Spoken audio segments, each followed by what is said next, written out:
G'day everyone and welcome back to another Star Wars figure review. I'm going to give you a look at this figure now, Jodo Kast, and he's from the Legacy Collection. I'm pretty sure it's Wave 3 of the Legacy Collection. Here's the packaging it comes in.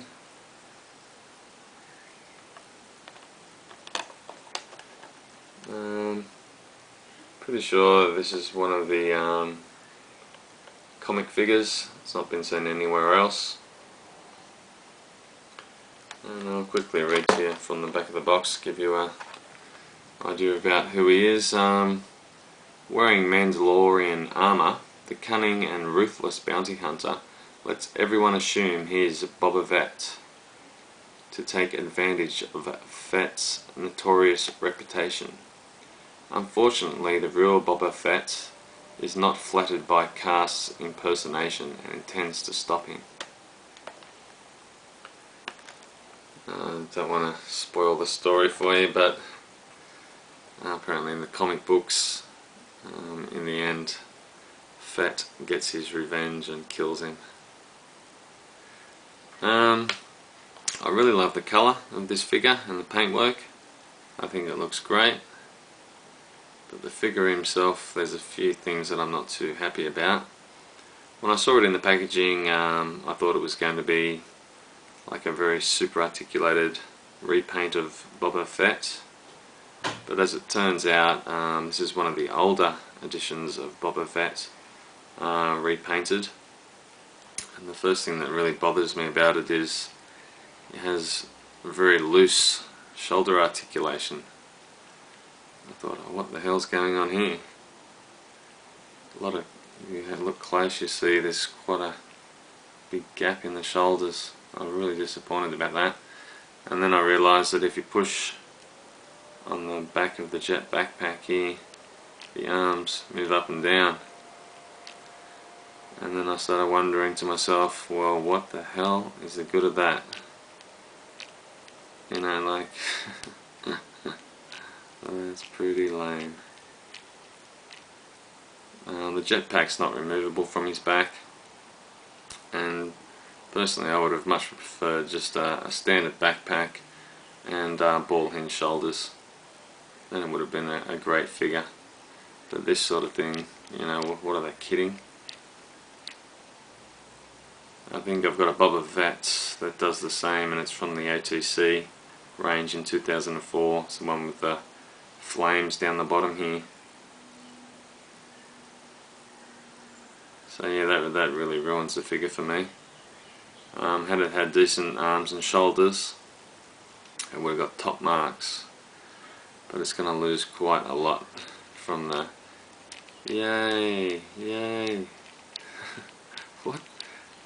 I just don't get it. What is the point of that? Like he's, you know... Oh gee. Anyway, let's move on to some of the other articulation points to him. Oh yeah, another thing, his head, if you look real close, it's so loose it you know, sways back and forwards. It's really loose, and I can't understand why. I've never had a figure with such loose neck articulation.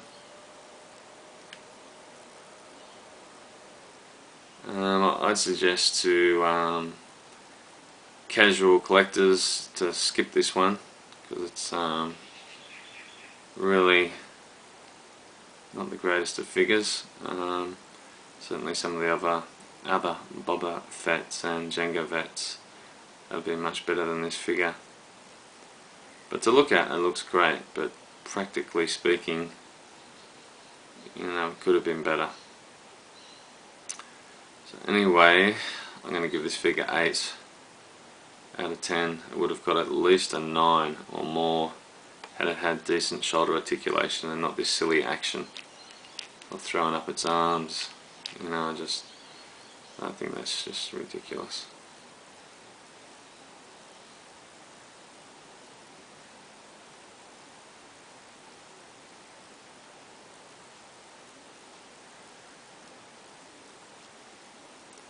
The actual paint job and colour of it's really nice. I like the look of it, but practically speaking it's not so great. It's a little difficult to stand also. You have to sort of get its knees and legs into a certain position, then it'll stand up okay.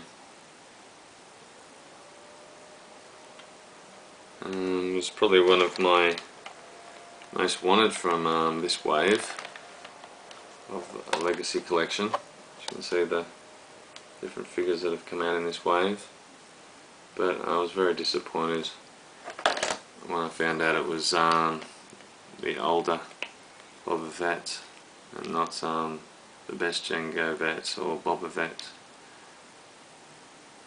This is obviously a copy of the Boba Fett, not the Jango Fett. I'll quickly just run through the rest of the articulation for you.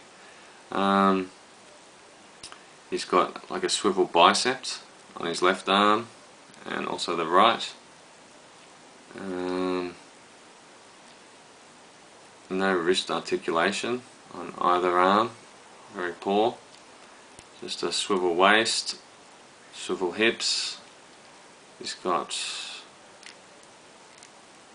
ball hinged knees and ankles. So from the waist down it's very good, but its arms and shoulders are awful. But for just a stand in place sort of figure to use in one of the scenes, it's very good. But to sort of play with and get into different positions, fighting stances, etc., it's not so great. He just wobbles all over. Arms are too loose, head's too loose. You know, even this thing here, it's no good either. So it's a little disappointing. Good looking, but just not great player wise. So anyway, that's my last review for today, and I'll be back to do more reviews of older stuff and new stuff as soon as I can.